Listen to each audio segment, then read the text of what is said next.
All right, so we are recording and we are now in chapter 13.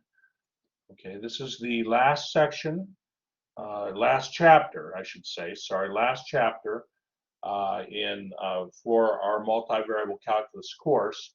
And you're going to find this chapter brings together a lot of the concepts you've learned from the previous chapters. And there are a lot of applications in this chapter that you will see later on in engineering courses. So we start off with section 13.1, which deals with vector fields. Now let me show you some vector fields here. You see here, figure 1, you can have velocity vector fields. In this case, it's showing San Francisco Bay wind patterns. Okay, so the velocity vector fields, you can see, depending on what part of the bay you're in, the velocity vectors change different directions. Okay, the wind changes depending on what part of the bay you're in, and that makes sense because different parts of the bay you have different, like the shore looks different, maybe the it's higher in one part than another part, that sort of thing. And you can see there at midnight, or yeah, so on midnight, part figure 1A, midnight, those are the patterns, the velocity field patterns. But then when you go to 2 p.m. in the afternoon, the velocity vectors they get altered a little bit, right? There is an alteration. So it seems that velocity vectors are functions of time, right? Ultimately, they can be treated like functions of time. And there are other places too we see vector fields. They talk about here in figure 2, well, more velocity vector fields. Here you have ocean currents off of the coast of Nova Scotia. That's figure 2A. And then figure 2B, you have an airflow past an inclined airfoil. Okay, so now you're getting into aeronautical types of applications. So a vector field, they mention here, and I'll highlight this. Why are these vector fields important? Well, another type of vector field is actually a force field. So just like forces have magnitude and direction, just like vectors. So a vector field, you can have a force field, and you associate a force vector with each point in a region. An example would be a gravitational force field, which we'll see in example 4.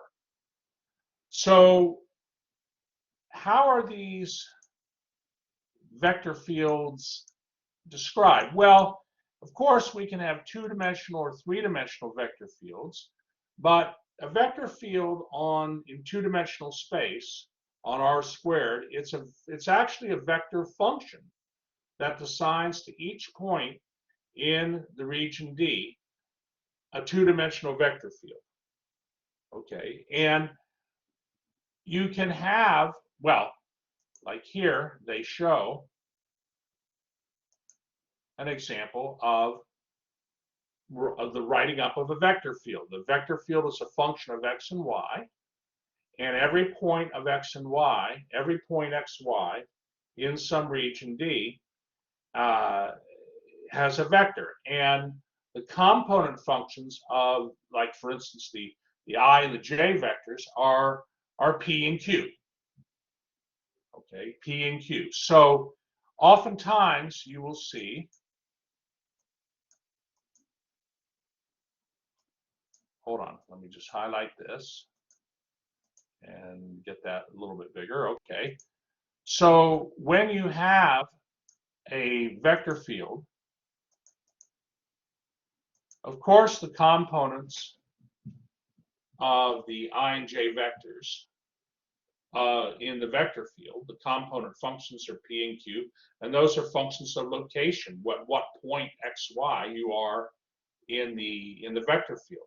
But we can write that in shorthand notation as the vector field F equals P times I plus Q times J.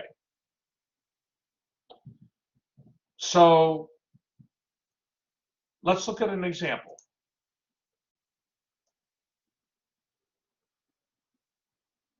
Okay, let's, incidentally, I will also mention there are three-dimensional vector fields. So for instance, the gravitational vector field is a three-dimensional vector field, and that has components P, Q, and R. So, but let's start off with the two-dimensional vector field here. So let's say that you wanted to draw a simple two-dimensional vector field where the vector field F is equal to negative yi plus xj. Describe the vector field F by sketching some of the vectors. Okay, so if I go to the whiteboard, let me just work this a little bit on the whiteboard for you.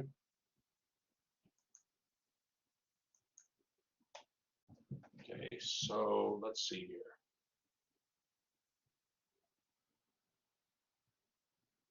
So this goes with example 1, section 13.1.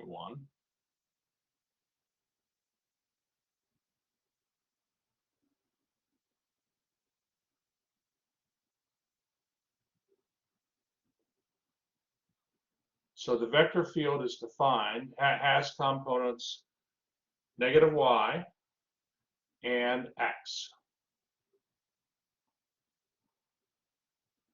Negative yi plus xj. So these are your components. And we can start to create the vector field. So we can make a table. Okay, xy components. And then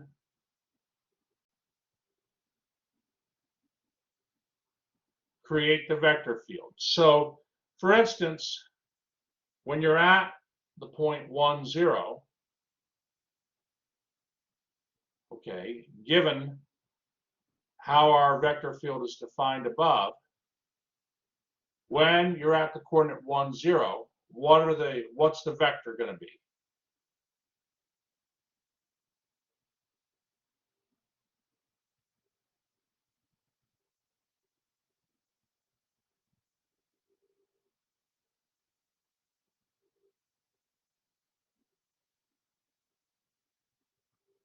So here's your vector field. It would be 0, 1. That's right, Norina.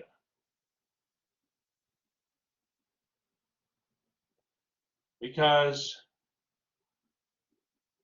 the first component is negative y. Well, negative 0 is 0. And the second component is equal to x. So x equals 1, so the second component is 1. Let's look at another one. Let's say you had 2, 2.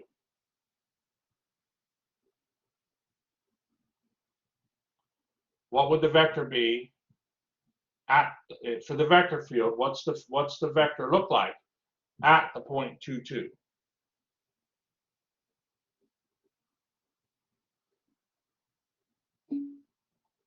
That's right, Yeva. Negative 2, 2. Okay.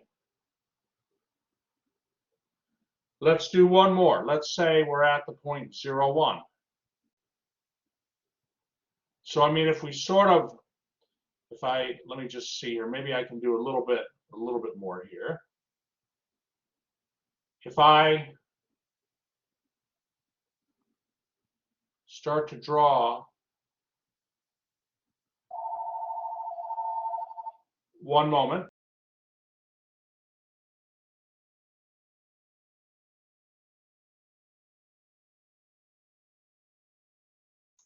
Excellent. My brother intercepted that spam message, so I always like to call around this time.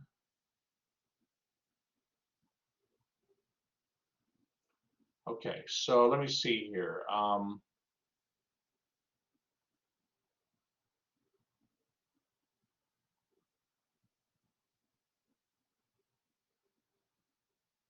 1 and 1. Okay, so at the point, let me just do this. At the point 1, 0,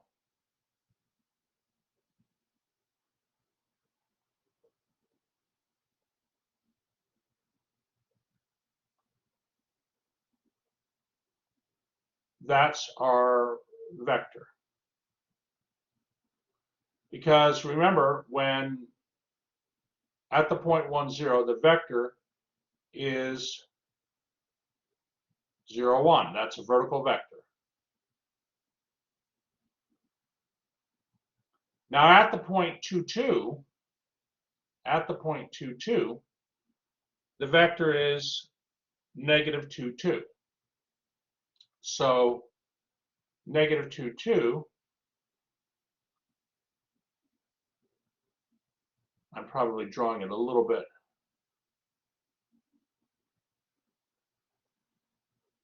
That would be, let me see here, one moment. Hold on, one moment. Try to,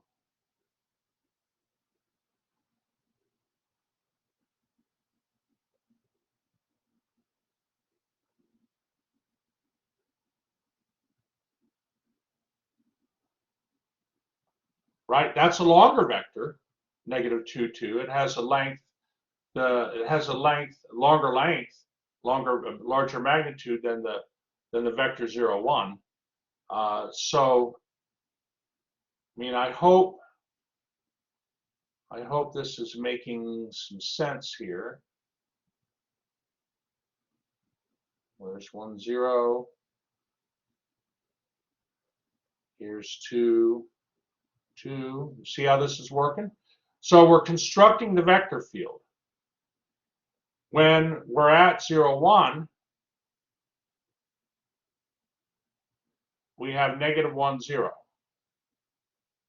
Right? So 0, 1 is located here. That's 0, 1. And negative 1, 0, well, that vector's just going to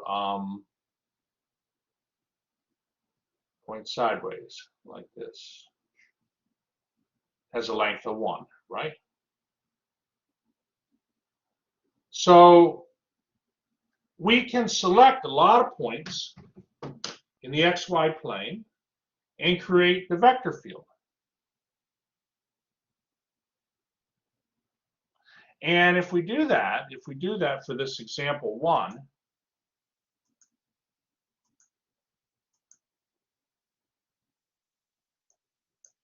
we're going to have, I mean,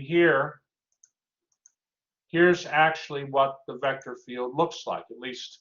And below they have a table of points. Now we did 3, but yeah, that's what that field looks like. So it appears to be a field that's rotating counterclockwise for this section 13.1 example.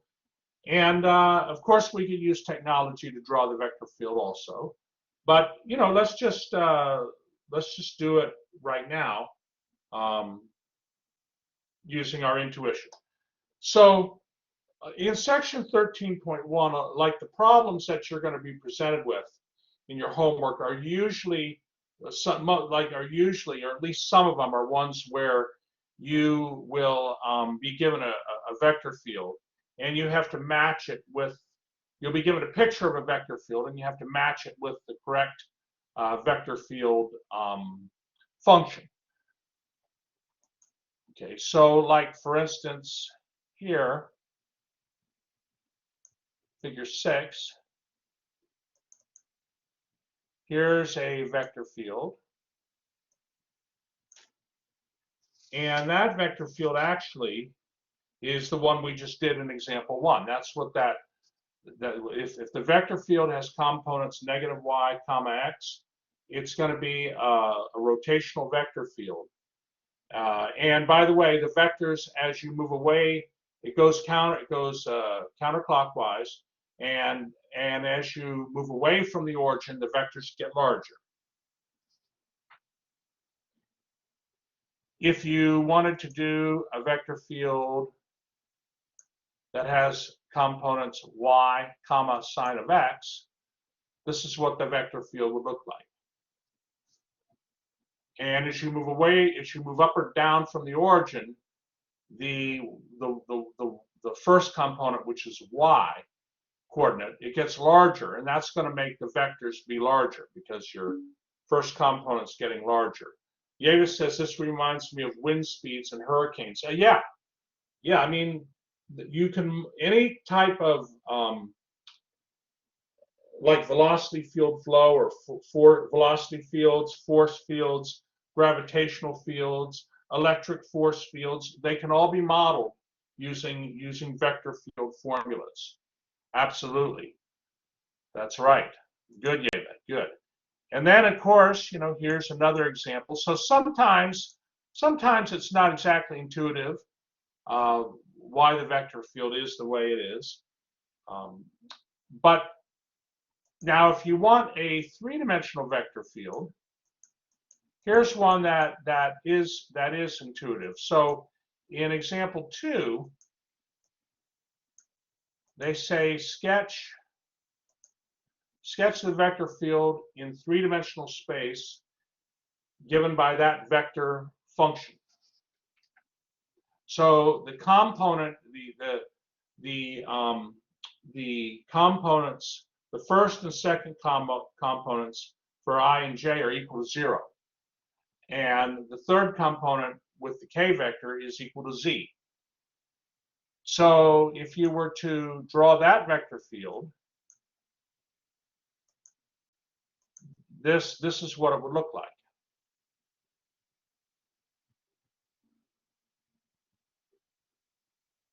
That's what it would look like.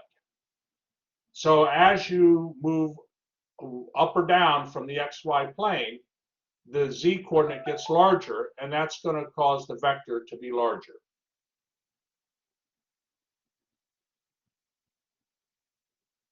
Okay. Are there any questions on that?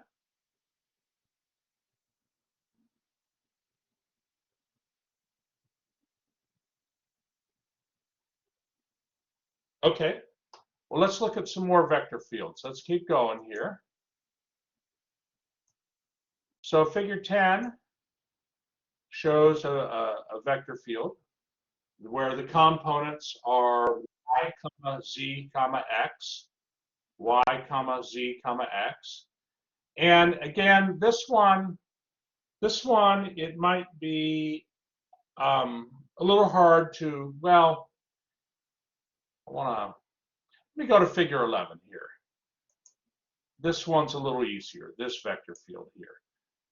So figure 11, the components are y comma -2 comma x. All the vectors in figure 11 in the vector field, in terms of the y-axis, are they pointing to the left or to the right? All the vectors in this figure 11 vector field, are they pointing, in terms of the y-axis, now just the y-axis, are they pointing to the left or to the right?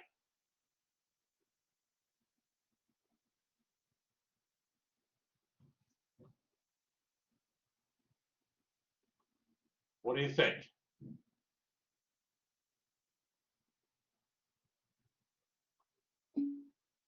That's right, Yeva. They're all pointing to the left. And there's a reason for that. The second component in front of the j is equal to -2, and that's a constant for this in this vector field. So the vectors can go up, they can go down, depending on what x and y are, but they're always have to point, in terms of like the y-axis, they're always pointing to the left because you have a -2.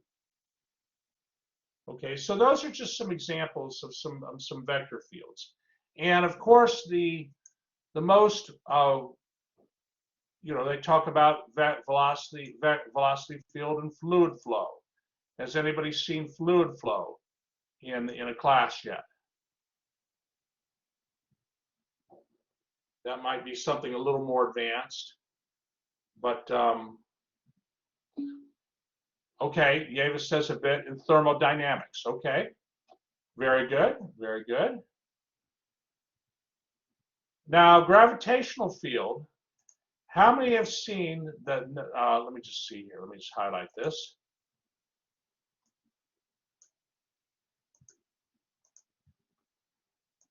How many have seen in a class that Newton's law of gravitation states that the magnitude of gravitational force between two objects of masses m and big M is given by this? Yeva has seen it. Norina has seen this. Okay. So, Aura has seen this. Excellent, excellent. So that means then that, well, so how then could we get to a vector field? Well, if you had a mass, okay, the position vector of the mass is x, y, z, then and that's just the radius. If you go from the origin, that's a radius r. So in the vector field, in the length, in the magnitude of the vector field, in Newton's law of gravitation, you have a radius r in the denominator, right? And of course, as the objects are further apart from each other, the magnitude of the gravitational force decreases, right? Because r is the distance between the objects. Now, if we're talking, for instance, the center of the Earth, then the radius would come out from the origin. So sometimes it's convenient, like they talk about there, for instance, big M could be the mass of the Earth, and the origin would be at its center. So there, the radius would just be equal to the length of the vector x. Okay, so a unit vector then, if we're talking gravitational force, the unit vector in the direction, I'm going to just highlight, let me just see here, I want to highlight this and put this here. So the gravitational force exerted on a second object, okay, so you're going from the origin, center of the Earth, to this object on the Earth, and the object is located at point X. The unit vector in that direction would be the coordinate of the point divided by the length of the vector x, right? And so basically, if you recognize, then, hold on, I went a little too far. The gravitational force acting on the object is given by this vector field function, given by this vector field. And you can see how the length of the vector field then would simply go with Newton's, law of gravitation. Now notice that there's a negative. Why is there a negative in this vector field? All vectors are going to point inward towards the origin for this gravitational vector field, right? So that's why, I guess I kind of answered the question, but that's why you have a negative in the formula, because any object away from the origin, the gravitational force is going to be pulling it in towards the origin. So you need a negative there. And if you were to write out the components of this gravitational field, these would be the components. Those would be the components. Because if you take the length of the vector x and raise it to the third power, you're going to get then a square root raised to a third power is a 3/2 power then. Square root is something to the half power. Raised to the third power, you get 3/2 power. And so these are the components for this gravitational vector field. And of course, you have to fill in the two masses, and g of course is your gravitational constant. And so what would the vector field look like? It would look like this. That's the gravitational force field. Okay, this is, we don't float off the Earth because of this reason, right?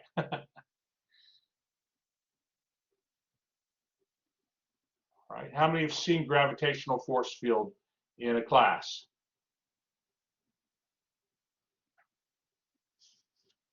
You've certainly seen the law of gravitation. I know that some of you have seen that. Well, that's what the gravitational force field would look like. Okay, Simon recalls that in one of his classes. And R says in her physics class, yes. And, these vector fields can even be related to electric force fields. Okay, so has anybody had, let me just hold on here. So if you have an electric charge located at the origin, according to Coulomb's law, the electric force exerted by this charge located at a point is given by this. Okay, Yeva recalls this. So you see, the vector fields come up in many applications when relating to engineering, physics, for instance. And, so it's really important that we talk about it. Now, a gravitational field, I like that example because it's probably the most, not everybody has had physics in here, but we all know that, hey, gravitational force field has to act in this manner, right? And of course, if one point is the origin, and then you have points away from the origin, well, the closer you are to the origin, the stronger the gravitational pull, right? So how can we model a gravitational force field like this in MATLAB? Well, I have a program written in MATLAB that you can access. So let me show you where that is. One moment. Just gotta go into the thing here. One moment here. Let me go to the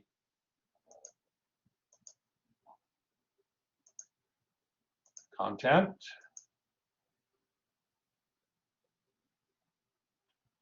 Always double checking. All right, so now if you go to MATLAB programs,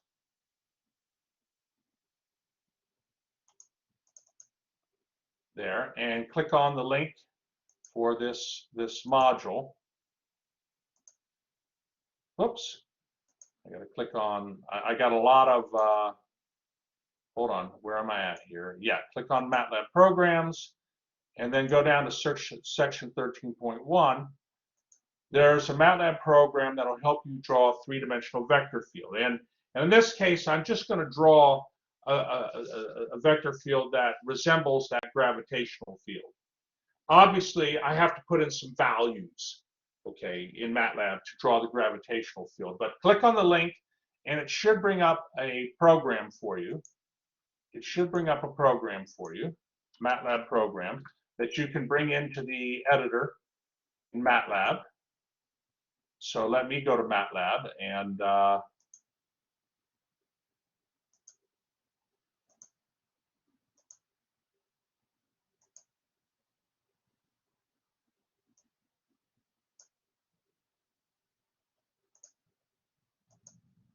So is this the program? Everybody should have access to this program. It's a vector field in three-dimensional space, so I'm using Quiver 3. And the mesh grid, I'm going to have the x-axis go from -1 to 1, the y-axis go from -1 to 1, and the z-axis go from -1 to 1.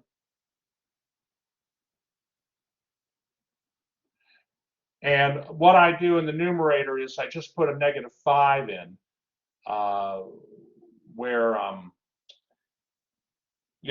for the numerator, for little mass times big mass times the gravitational constant. Now, what I'm doing here is since I'm creating a mesh grid, MATLAB creates a matrix then to represent points in the mesh grid. I want MATLAB to compute for every point in the mesh grid a vector. And so I use point-wise computation. That's why I have the dots before, like the multiplications and squarings. And there's a thing called +X that I'm using. EPS is a little value in MATLAB. And the reason I'm doing that is because I don't want MATLAB to complain when it draws a vector at the origin. Because the square root function, if x, y, and z are 0, then the square root of 0 is 0.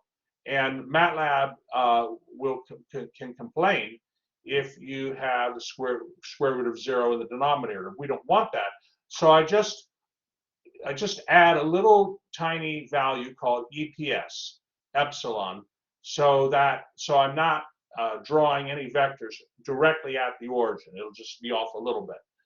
Now this code, I like the code because I think it's pretty understandable. But admittedly, the Quiver 3 command, you might be able to do these components without that EPS. Okay, you might be able to do it without that, adding the EPS with newer versions of MATLAB.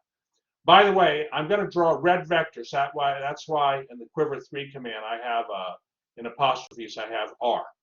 So who is now seeing this program all right? Is it coming up okay? Give me a thumbs up if it's coming up. Okay, wonderful, Narina. Excellent, excellent, Yeva. Excellent, Christopher. Okay, so what I'm going to do is I'm going to copy the code here. I'm going to just copy and paste it in the command line. I'm going to hit enter. The semicolons suppress the output so that things are clean. And now I am getting my figure. Okay, so who is seeing a gravitational field like this?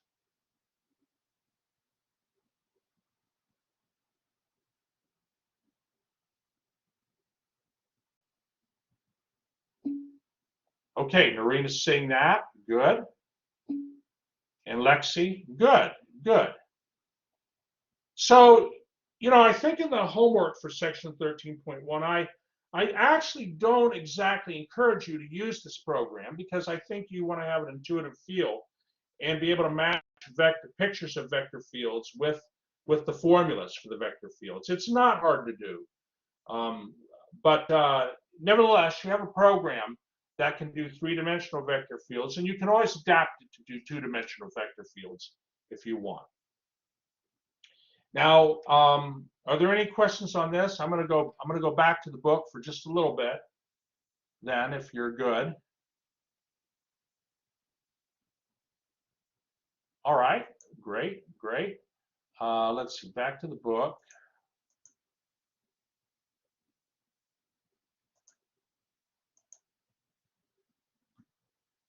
All righty. So, of course, you learned about the gradient. You learned about the gradient of a function. That was, of course, central for the Lagrange multiplier problems, right?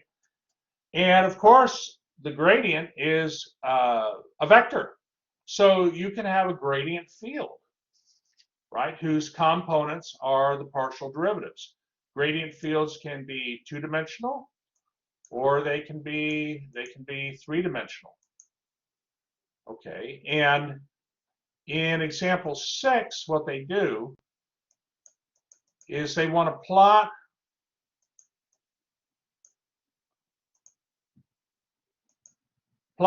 find the gradient vector field for that function and plot that vector field with the contour map.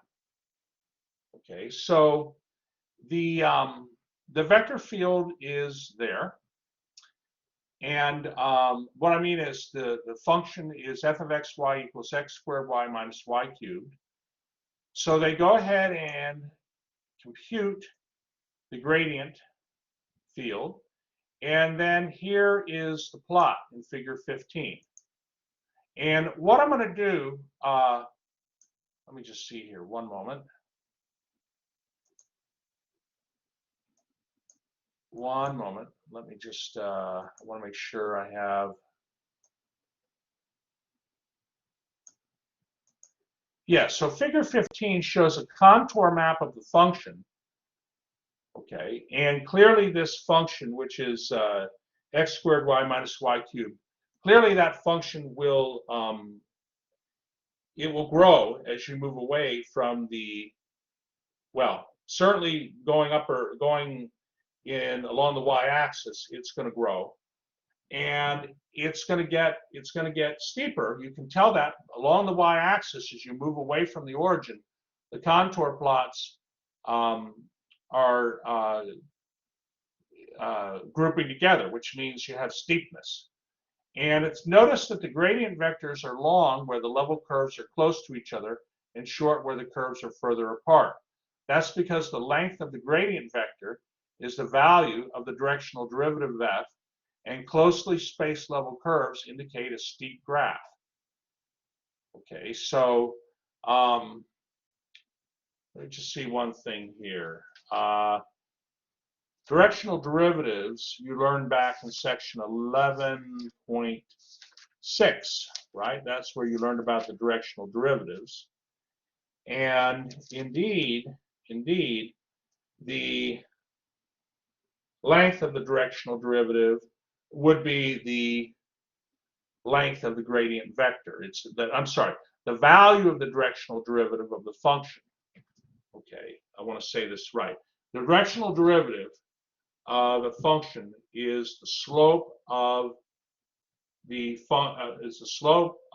function at a point on the function in a certain direction. And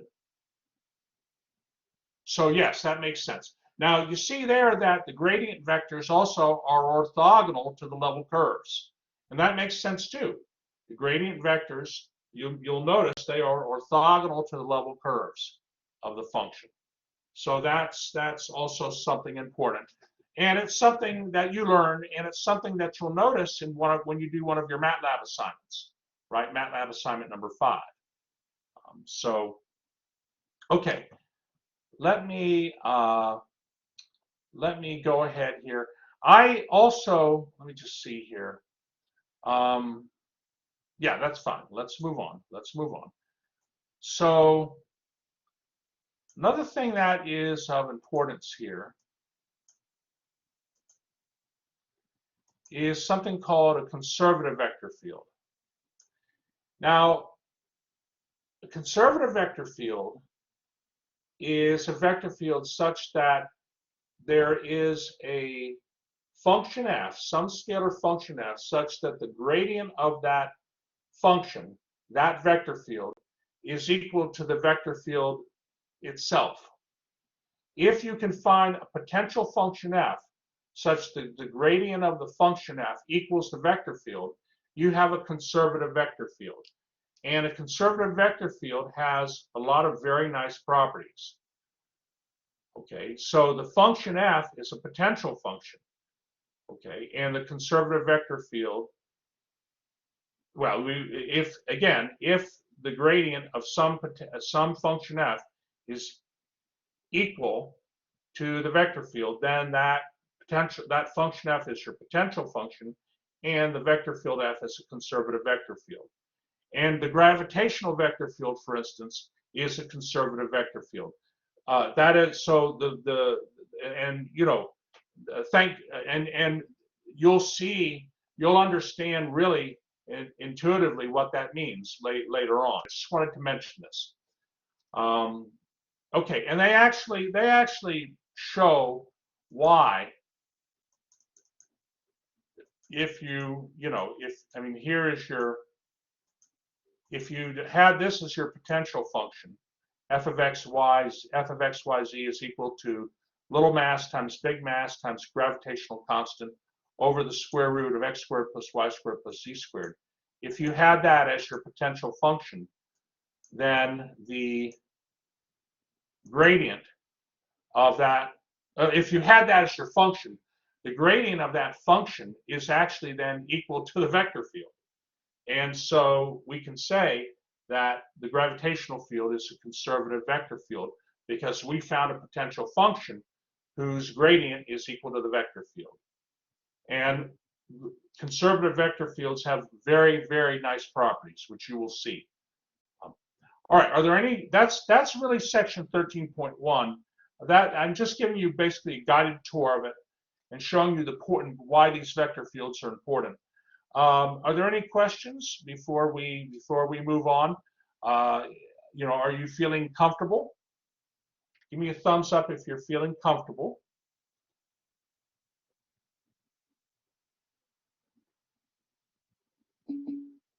Okay, Ashfia is, and Yeva is, wonderful. Arian and Narina, good. We're getting a lot of good participation here. That's good. Christopher, okay, good. Good, good. Well, let me go ahead then and stop the recording. I think I want to give you another 10 minutes to work on the section 13.1 assignment. So let me go ahead and stop the recording here. Excellent.